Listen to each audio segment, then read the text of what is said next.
Pode ir? Então vamos lá, boa noite a todos, sejam bem-vindos. Hoje eu me vejo novamente obrigado a comentar o acontecimento da semana, mas não é de todo inútil, porque isto vai ajudar a relembrar a vocês a estrutura inteira da minha obra escrita e gravada, a qual constitui, vamos dizer, o substrato deste curso e cujo mapeamento integral vocês devem ter sempre em vista para não se perder nos detalhes das aulas singulares, não é isso?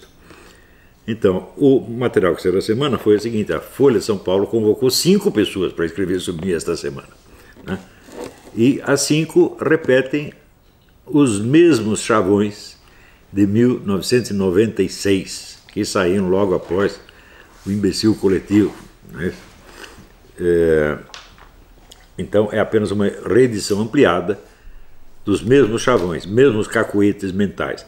Não é de estranhar que eles sejam assim, porque nós sabemos que a USP, a parte de filosofia e psicologia da USP, está presa ainda naquele material que a gente lia na década de 60, né?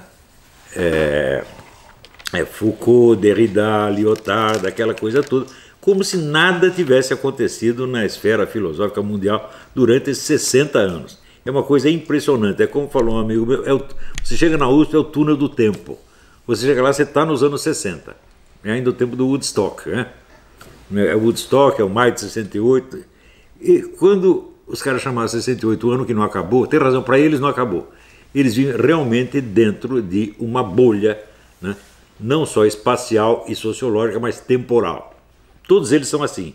E hoje nós vamos ter a demonstração de como isso pode alienar as pessoas e torná-las absolutamente imunes à realidade que as cerca, por mais visíveis que sejam os dados, não? Então eu vou começar a ler aqui esta matéria escrita por uma moça chamada Fabiane Seques, que se constitui na maior parte de entrevista com o senhor Christian Dunker, aquele que eu chamo de Christian Donkey, né? Então é o seguinte: mentor ideológico da nova onda do conservadorismo no Brasil, Olavo de Carvalho, 71 anos, escreveu perto de 2 dezenas de livros, mas foi catapultado para essa posição de destaque através da sua atuação diante das câmeras. Olavo chegou a estudar no Compefil, conjunto de pesquisa filosófica na Pontifícia Universidade Católica do Rio de Janeiro, mas não completou o curso. Mesmo sem formação acadêmica, acabou ganhando espaço na internet como professor de curso de filosofia online. O canal do YouTube, que leva o nome do Olavo de Carvalho, Bom, em suma, é o seguinte: eu tenho um curso não terminado de filosofia na PUC do Rio, e daí fui catapultado para a posição de youtuber. É um negócio fantástico, porque isso aqui pula 30 anos da minha vida. Não é isso? Então, veja você, o canal no YouTube que leva o nome de Olavo de Carvalho, criado em 2015, eu digo, um momento, como é que pode ter sido o canal do YouTube que me elevou a esta posição, se 2 anos antes de criar este canal, eu era autor de um best-seller que vendeu 500 mil exemplares, exatamente o número de views que tem o YouTuber. Então, a minha carreira não foi feita como YouTuber, mas como autor de livros, isso de cara. Mas eles não querem dizer, não, o cara é um escritor, não, ele é um YouTuber, para diferenciar do seu Christian Dunker, porque o seu Christian Dunker, veja aqui, escreveu inclusive artigos para a própria Folha de São Paulo. Para a própria Folha de São Paulo, evidentemente. Embora ambos sejam reconhecidos pela irreverência com que abordam temas contemporâneos e pelo carisma que lhes garante popularidade, Dunker tem carreira acadêmica com doutorado em livre docência em psicologia pela USP e pós-doutorado na Inglaterra. Autor de mais de uma dezena de livros, recebeu 2 prêmios Jabuti e desde 2014 também está no YouTube. Bom, acontece o seguinte: o seu Donkey nunca foi autor de nenhum best-seller, ele nunca foi popular, né? Ele ganha prêmio Jabuti, o prêmio Jabuti é assim, é uma panelinha de intelectuais e editores e é nada mais. E ele se torna popular a partir de 2014, quando ele cria o canal do YouTube. Então ele é, sobretudo, um YouTuber. Ele se notabilizou como YouTuber e a partir daí é que o povo tomou conhecimento dele como escritor, se é que tomou, porque não consta que os livros dele tenham grande popularidade até hoje. Então ele é essencialmente um YouTuber e ele quer me colocar nesta posição. Para dizer, eu sou um professor, um escritor e você é um YouTuber, né? Então, já começa a falsificação aí. Pior, o que eles fazem aqui é baseado não só no Christian Donkey, mas numa pesquisa, entre aspas, feita por dois repórteres chamados Simon Ducroquet e Marina Merlo, na própria Folha, sob o título de Sobre o que pensa Olavo de Carvalho. Então vamos aqui. Um levantamento feito pela Folha mapeou todos os textos publicados no site de Olavo de Carvalho, totalizando 2,9 milhões de palavras, volume que equivale a quase a 4 bíblias. A maioria dos textos são republicações, blá blá blá. Usando o algoritmo de agrupamento de assuntos, o mesmo utilizado no GPS, revela-se o universo de interesses pelo qual passeia o guru conservador. Então é o seguinte, eles não leram esse material, eles botaram um computador com um algoritmo de classificação de assuntos. Tudo isso foi feito pelo computador. Embora a filosofia, a teologia e a epistemologia estejam bastante presentes na sua produção, o assunto preferido do Olavo de Carvalho é mesmo a política, seja ela nacional, internacional ou global. Bom, aí tenho duas observações a fazer. Primeiro, a maior parte do material que está nesse meu site, olavodecarvalho.org, são artigos de jornal. E ora, você não pode fazer a classificação de assuntos e, sobretudo, não pode classificar os interesses de um autor sem levar em conta o gênero literário no qual os seus textos se classificam. Quando se trata de artigos de jornal, ora, um sujeito é contratado para ser comentarista político, ele vai escrever sobre o quê? Comentário político não quer dizer que esse seja o assunto máximo do meu interesse. De cara, os caras deveriam saber isso, mas eles não sabem, porque são analfabetos funcionais e entregam o problema para o computador resolver, já que o cérebro deles não consegue. Em segundo lugar, eles deveriam notar que ali no site meu tem um link para um negócio chamado Seminário de Filosofia. E se você quer saber o que o sujeito escreveu sobre filosofia, você tem que procurar o link do Seminário de Filosofia. Né? Bom, se fosse o Seminário de Filosofia, descobririam o seguinte: só o curso online de filosofia tem 450 aulas, a maior parte delas transcritas, e a transcrição de cada aula dá entre 20 e 30 páginas. O que significa que é um mínimo de 9.000 páginas. Na verdade são mais, porque em geral estou pondo 20 como mínimo, em geral vai chegar a 30. Né? Então, só isso são 9.000. Temos mais 16 cursos avulsos, cada um deles com 5 ou 6 aulas, também de 20 a 30 páginas cada uma. Ou seja, nós aí já saltamos para mais 600 e tantas páginas, tá certo? E temos as 32 aulas do curso História Essencial da Filosofia, também com 20 ou 30 páginas cada uma. Ou seja, 4 bíblias, uma pinóia, meu filho. Aqui você tem umas 15 bíblias. Só que vocês ignoraram 11.000 e acreditam que as 4 que vocês viram é tudo. Eu nunca vi uma confissão de inépcia tão clara. Esses caras não sabem fazer uma pesquisa de arquivo, não sabem rastrear a vida do camarada e, tendo nas mãos, né, o algoritmo, não sabem aplicá-lo, porque eles não sabem colher o material, meu Deus do céu. Então, é claro, o Olavo de Carvalho ele só pensa em política, filosofia de vez em quando. Ele botaram filosofia 13%. Sim, no site olavodecarvalho.org é mesmo.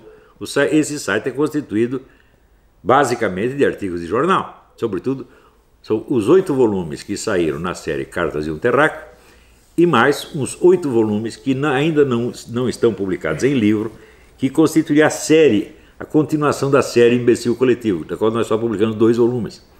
Publicamos Imbecil Coletivo 1 e 2, mas faltavam os outros 6. Então, tudo isso é artigo de jornal, inclusive escrito para a própria Folha. Não esqueçam que eu fui, durante anos, o colunista mais lido do Globo, no Rio de Janeiro. Né? Tudo isso está aí no meio. Essa parte não foi publicada em livro ainda, mas está no site. Então eles somam tudo isso e dizem, esse camarada é um comentarista político. Eu digo, sim. Quando eu fui contratado por jornais para ser isso, eu fui isso.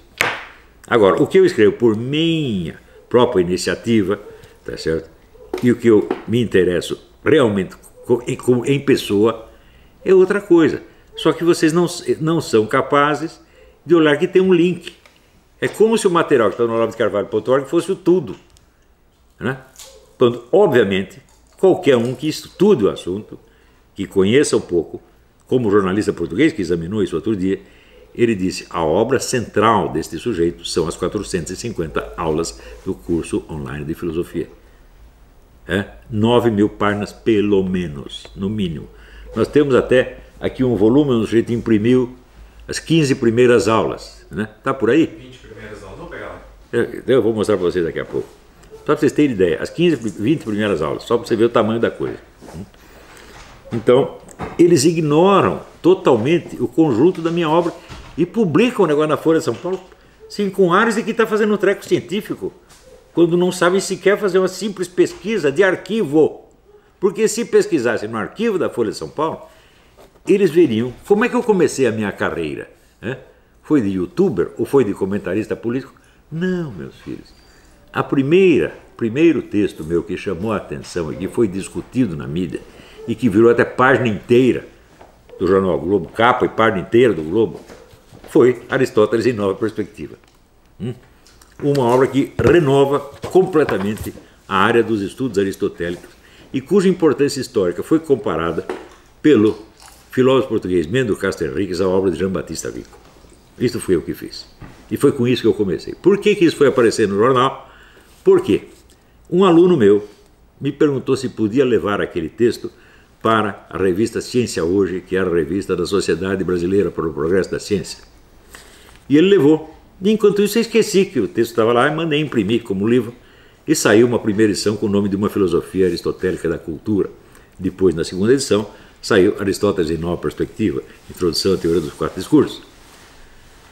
Este texto é de uma importância tal, tá certo, que o professor Miguel Reale, ao lê-lo, me convidou para ser membro do Instituto Brasileiro de Filosofia.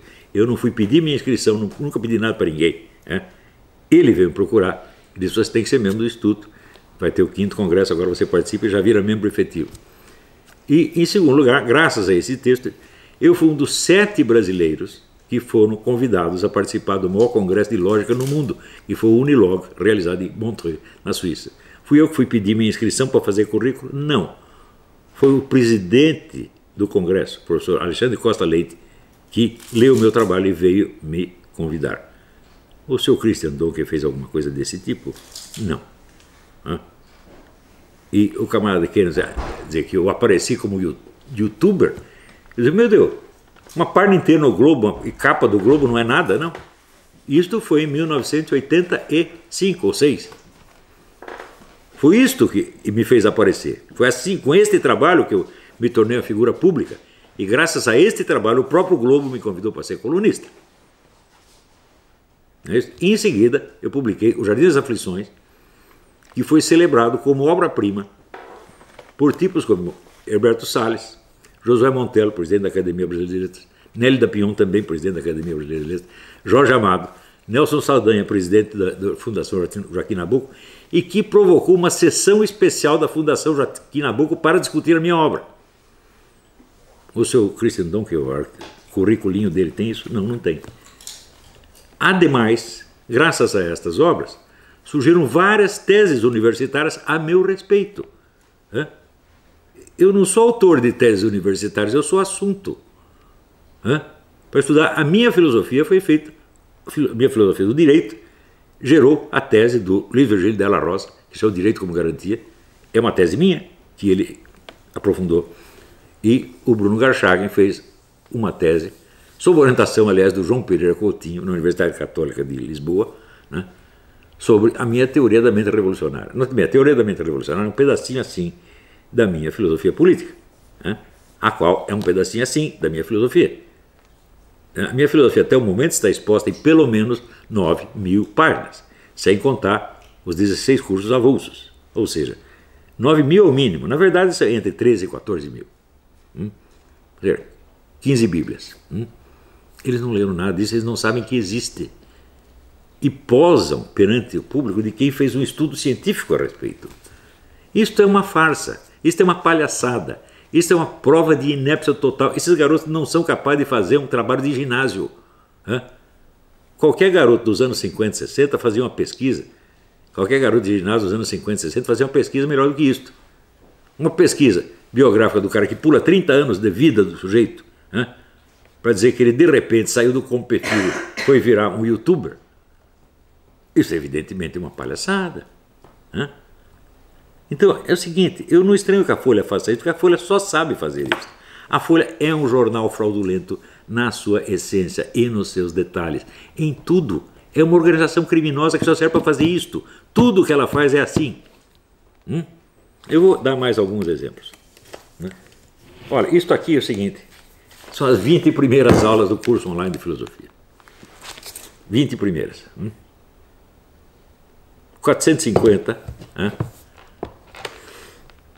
Divide por 20 vai dar aqui, uma biblioteca desse tamanho. Né? Eles ignoram tudo isso para dizer que ele só escreve sobre política. Então, ele é eminentemente o guru do Bolsonaro. O guru do movimento conservador. Não é isso? Pior é que eles citam o trabalho do Ronald Robson sobre a minha filosofia e provam que não leram. Porque lá não se fala absolutamente nada de política. Eles estão mostrando as minhas teorias, teoria do conhecimento, a filosofia moral, metafísica. É disso que está falando. Né?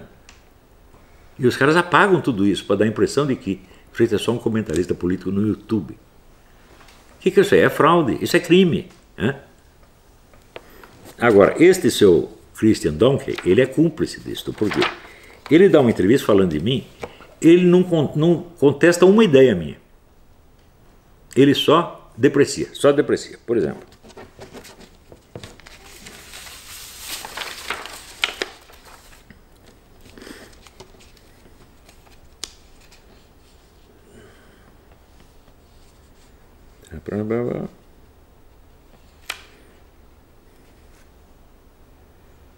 inclusive, a coisa está tão mal redigida que dá dificuldade de ler. Fala que eu fui convidado.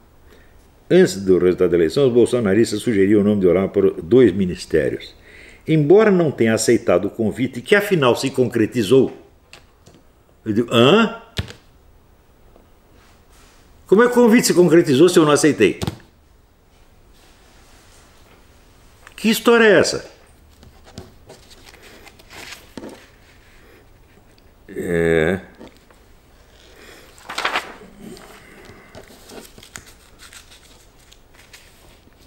O psicanalista Christian Donkey filia Olavo a uma antiga tradição intelectual brasileira que na literatura pode ser ilustrada por alguns personagens de Machado de Assis, filósofos de ocasião, como Quincas Borba e Brás Cubas. Filósofos de ocasião? Isso quer dizer que eu estava fazendo outra coisa e de vez em quando dava lá uma pinceladinha de filosofia? Quer dizer que aproximadamente 14 mil páginas de filosofia faz um filósofo de ocasião? Mais ainda, o que é a filosofia do Quincas Borba? É o humanitismo. O que é o humanitismo? A humanidade é um todo que pensa. Os indivíduos não existem. Isso é o quê? É o intelectual coletivo do Antônio Gramsci, caricaturado antes mesmo de existir. E que é a filosofia que essa gente da USP, todos eles seguem. Daí, obcecado pela fama e pela glória intelectual. Fala, peraí, se eu só estou obcecado pela fama, por que eu demorei tanto para publicar alguma coisa? E, na verdade, só me tornei famoso porque aconteceu esse problema com a SBPC, que eu estava contando, parei.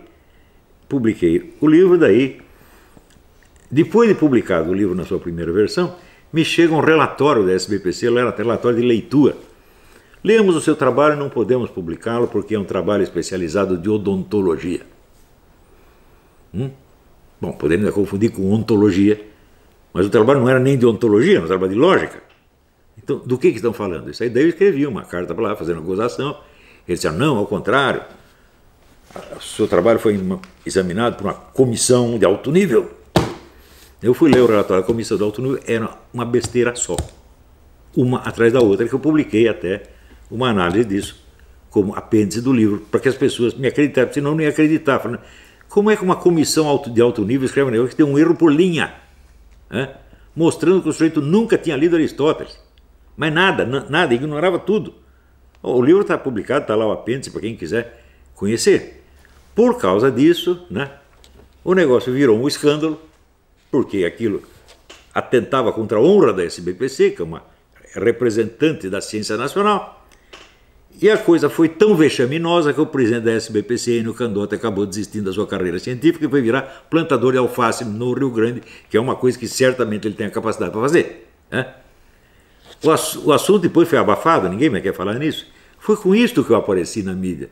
Não foi falando de política, não foi sendo youtuber. Foi com um trabalho de filosofia, tá certo? Que honraria qualquer universidade que aceitasse, como disse o professor Romano Galef, catedrático de Estética na Universidade Federal da Bahia. Diz: qualquer entidade que prestigie o Olavo de Carvalho será ela mesma prestigiada. Né? Esse trabalho, ele renova totalmente a compreensão da estrutura inteira da obra de Aristóteles. Né? Quando publiquei isso, fazia 30 anos que não saía no Brasil um único livro sobre Aristóteles. Perdão, depois eu descobri que um biólogo do Paraná tinha publicado um excelente livro sobre a biologia de Aristóteles. Isso é o único que saiu. Do meio universitário não saiu nada. Então a USP, tão logo viu que deu esse bafafá do Aristóteles em nova perspectiva, para não dizer que estava atrasada, retirou da gaveta uma tese do Oswaldo Porchat Pereira de 30 anos antes e publicou. Por que não publicaram antes? Não se interessavam por isso. Ah, mas agora Aristóteles virou escândalo, então nós não podemos ficar fora. Quem está preocupado com fama e com prestígio? Eu? Ou esta porcaria de universidade? Que em 70 anos confessa não ter produzido um único filósofo. Uma faculdade de filosofia que não produz filósofo é uma entidade fraudulenta, que deveria ser fechada. E os seus responsáveis deveriam ser judicialmente responsabilizados por este gasto obsceno de dinheiro público. Inclusive pagando gente como esse seu Christian Donkey e o seu Rui Fausto. Quando diz Olavo se interessa por política, vejamos o que eles consideram um verdadeiro filósofo, Rui Fausto. Abram o currículo Lattes do Rui Fausto. Rui Fausto só escreveu e só lecionou sobre marxismo a sua vida inteira. Marxismo, comunismo, marxismo, comunismo, marxismo, comunismo, o tempo todo. Ele não é um filósofo. Isso é um ativista. Esse é um aparatchik, um intelectuário, como chamava Gilberto Freire, mistura de intelectual com funcionário. Ele é um funcionário do partido e toda a obra dele é a discussão interna do Partido Comunista. Ou dos outros partidos de esquerda, a mesma coisa. Isso não é um filósofo em hipótese alguma. Isto é um ideólogo. O ideólogo supõe o movimento, o partido do qual ele é o ideólogo. Como Antonio Gramsci para o Partido Comunista Italiano, como Alfred Rosenberg para o Partido Nazista, como esses que eu tenho citado, Alfredo Rocco, Enrico Corradini, e Giovanni Gentili e o próprio Mussolini para o Partido Fascista Italiano. Não há ideólogo sem partido, gente. Isto é um absurdo. Porque um ideólogo escreve em vista de um movimento que ele está coordenando intelectualmente. E, portanto, ele é um elemento da disciplina interna do partido. Eu não tenho partido nenhum. Mesmo o partido do Bolsonaro. Eu ouvi falar do partido do Bolsonaro recentemente, não conheço ninguém lá. Nada. Não participei da campanha do Bolsonaro. Me recusei a escrever um prefácio para a biografia do Bolsonaro, porque diz, eu sou um eleitor do Bolsonaro, mas não quero me envolver na campanha dele de jeito nenhum. Os filhos dele foram até compreensivos, não ficaram ofendidos, ele também não ficou ofendido, mostrando que é um homem humilde. Ele entendeu que eu, como estudioso, intelectual, cientista político, não posso me meter nisto. Agora, declarar voto é um direito de todo eleitor. Foi só isso que eu fiz. Voto no Bolsonaro porque acho que é um homem bom, ponto final. Isto já me faz ideólogo do partido. Vocês não sabem o que é ideologia, não? Vocês que vivem se gabando de ser filósofos da praxis, etc., não sabem o que é ideologia? Não sabem mesmo. Usa a palavra ideólogo apenas como um carimbo pejorativo. Guru, ou então guru. Mas que eu devo ser um guru mágico, porque eu só conversei com o Bolsonaro 3 vezes. Então,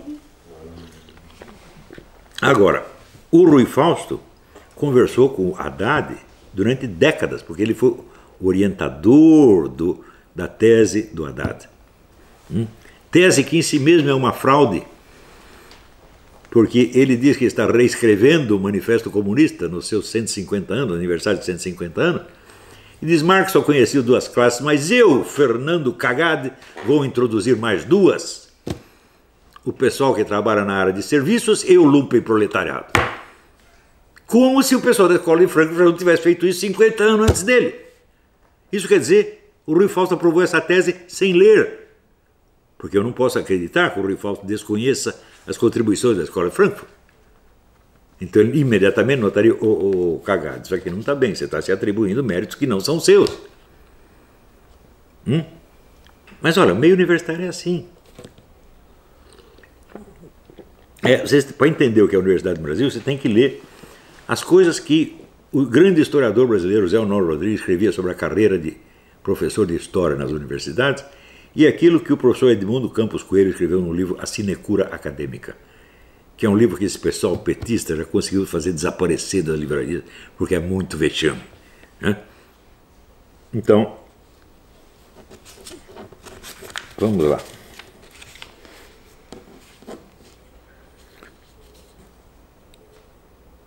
Ele, Christian Dunker, admira que essas figuras são paródias involuntárias de si mesmas. Em nome da universalidade, cativam o incauto público interno com a retórica da denúncia e do desmascaramento.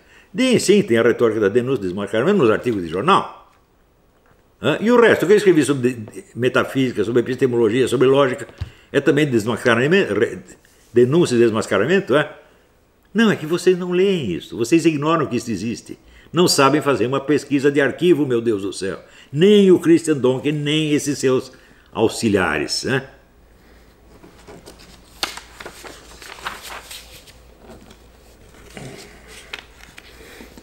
Daí diz, assim aqueles que se sentem excluídos ou incultos seriam encorajados a encarar como embuste aquilo que não entendem ou que não conhecem. Ou seja, o meu público é constituído de um bando de ignorantes que não entendem ou não conhecem o que se discute na universidade e que, portanto, se sente excluído da universidade. Eu vou dar um exemplo de alguns que se sentiram excluídos. O professor Ives Ganda da Silva Martins, o professor Miguel Reale, né, o físico, um dos maiores físicos do mundo, Wolfgang Schmidt, tá certo? 2 presidentes da Academia Brasileira de Letras, o professor Romano Galé, todos esses são jovenzinhos que eu enganei, porque eles não compreendem as coisas, então eu dou a eles o reconforto de que eles se sintam excluídos. Que palhaçada é essa, o Christian Donkey? Você é um farsante. Tudo que você diz é farsa.